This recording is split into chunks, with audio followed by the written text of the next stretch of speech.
What's going on, everyone? Today's day 26 of the 90-day challenge. I really can't believe we're already at day 26.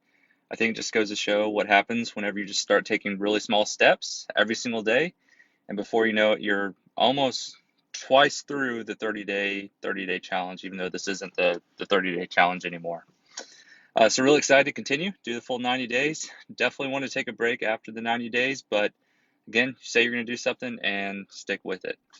Today's video, I got kind of a question just talking about, well, I was talking with another investor about how he felt the one-sided banking relationship, kind of classic conversation that you'll have with a commercial banker tends to go.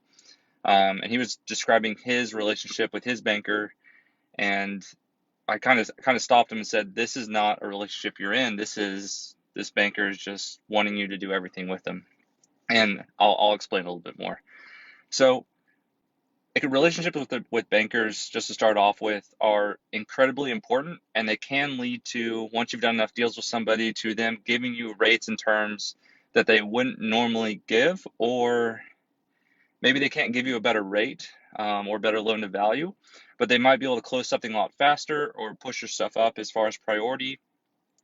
So extremely important, and the more you work with somebody, the more the easier the process should become. Now, I'm not saying that they're just be able to let you buy a house with no money out of pocket or anything like that. So let's keep our expectations realistic. But there is to say that, hey, hey, Mr. Banker, I need to close this in 3 weeks. I know that you've been pushed 60 days out, but can you push this one up for me? Like stuff like that could definitely become acceptable. However, so I use a few banks around town. I'm not locked in any one person. And so when you start a relationship with a banker too, you want to make sure that they know that.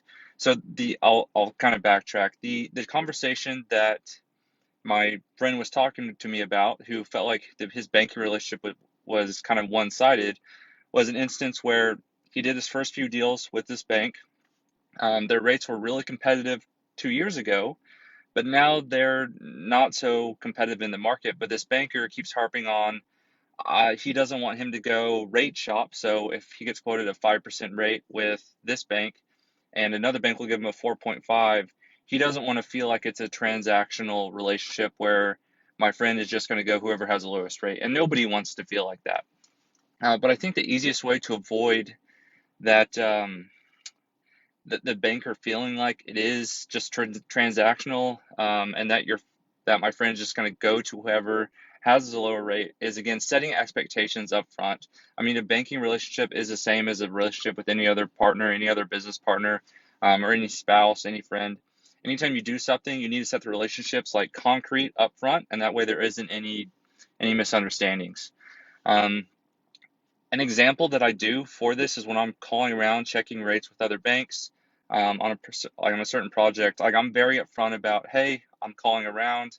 I usually use this bank, or I usually use this bank, but their rates haven't been right where I need it, or their loan to value, or something has changed. So being really upfront that if you are rate shopping, that you are doing that. And again, whenever you start forming a relationship with a banker, whenever you bring a project to them that maybe is outside of the norm, or maybe you've done single family houses and now this is an apartment building, like setting the expectation right when you bring the project, right when they haven't done any work on it at all, that, hey, I know that you've done everything up, like, for me up to this point. This is a really large project. Like, the rate matters a lot more than the typical house I do. Um, I'm gonna call around, two or three other guys and just, make sure that what you're giving me is really competitive. I'm not saying you have to match them, but it needs to be, really, really, really competitive, or at least close enough that it doesn't really matter. So having that conversation up front will save you so much time and headache and keep that relationship really strong to where that's a true relationship. Like, your bankers should want you, if they're lending money to you, for you to not take a bad deal even from them, because that's going to hurt your DSCR. Like, yeah, they probably make commission on every deal they do, but if you're taking a higher rate, that means your DSCR is going to be lower, which means that they're going to have harder time lending to you in the future, which means that you could also potentially fail or the project could go south. So a banker doesn't want that. But what you have to be really careful of is the last thing you want as a banker to start working on something, spend days, if not hours, or presenting it to the board, and then they find out later it's like, hey, I just called around and I need you to drop your rate, half a point. Have that conversation up front. It'll save you a ton of trouble. Keep your relationship strong. Again, it's all about setting expectations up front. And before, like, send something over, and before they start working at all, say, I'm going to call around. I'd love your rate on this. This is a little bit bigger. I have other partners. There's a variety of things you can say, but again, setting that expectation up front. But the bottom line is you can't be a real estate investor without a stable, and I usually, like, I'll always have three really, really good banks, like, because some banks are going to be better at single family than multifamily. Some are better at like apartment buildings and mobile home parks. Some don't even lend on mobile home parks. So you have to have a variety anyway. You can't just always work with one bank, but you need to set the expectations up front and have a few that you can call. And when you're going to do that, make sure that it's known that you're doing that so that you save a bunch of people's time. Thanks, everybody.